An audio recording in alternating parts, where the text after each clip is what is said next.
బీఆర్ఎస్లో భేటీల కలకలం అట. ఈ భేటీల కలకలం చూడాలి ఒక్కసారి. బీఆర్ఎస్కు చెందిన ఎమ్మెల్యేలు వరుసగా ముఖ్యమంత్రి రేవంత్ రెడ్డితో సమావేశం అవుతుండడం కలకలం రేపుతుంది. ఆయన విలవిలలాడుతాడు. కేటీఆర్ ఉంది, కేసీఆర్. ఆయన ఇదివరకే 2 నెలల కాంచాలు వండుకున్నాడు. వీళ్ళు చేసే కథకి ఏంటంటే ఆయనతో హార్ట్ స్ట్రోక్ వచ్చేటట్టున్నది. Heart stroke.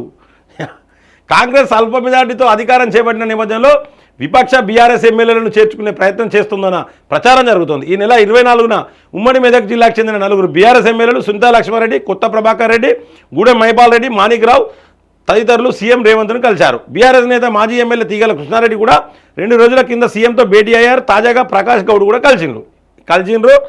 మేము పోతామంటారు, బెదిరిస్తారు, అవకాశం ఉంటుంది పోతారు, లేకపోతే బెదిరిస్తులు స్టార్ట్ చేస్తారు. ఇట్లా బ్లాక్మెయిల్ చేసుడు. వీళ్ళు రాజకీయ నాయకులు, వీళ్ళదో కథ.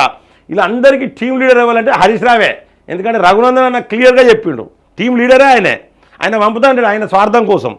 గతంలో టీడీపీ నుంచి వెళ్ళిన నేపథ్యంలో సీఎం రేవంత్ రెడ్డితో పాటు ఆయన సన్నిహితుడు ప్రభుత్వ సలహాదారు వేం నరేందర్ రెడ్డి, తీగల కృష్ణారెడ్డి, ఎమ్మెల్యే ప్రకాష్ గౌడ్ తదితరులు గతంలో టీడీపీలో పనిచేసిన వారే కావడంతో ఈ భేటీలకు ప్రాధాన్యత ఏర్పడింది. గతంలో టీడీపీలో పనిచేసి ప్రస్తుతం బీఆర్ఎస్ ఇతర పార్టీలో ఉన్న ఎమ్మెల్యేలు, ఇతర కీలక నేతలతో రేవంత్ రెడ్డి సన్నిహితులు మంతనాలు జరుపుతున్నట్లు ప్రచారం జరుగుతుంది.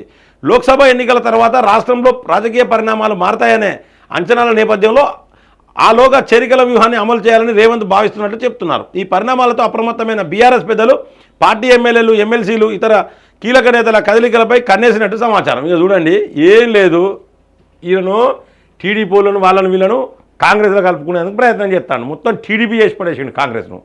వీళ్ళున్న ఫస్ట్ నుంచి వెళ్ళిన కాంగ్రెస్ ఉన్న వాళ్ళు ఏం తెలుసా, ఈయన కాలు బట్టి గయ్య గుంచుతారు. ఉత్తమ్ కుమార్ రెడ్డి కావచ్చు, కోమటిరెడ్డి వెంకటరెడ్డి కావచ్చు, గయ్య కాలు పట్టుకొని గుంచుతారు. బట్టి విక్రమార్క కావచ్చు. వీళ్ళ దాంట్లో వీళ్ళు కలిసి ఉండడం అనేది అసంభవం.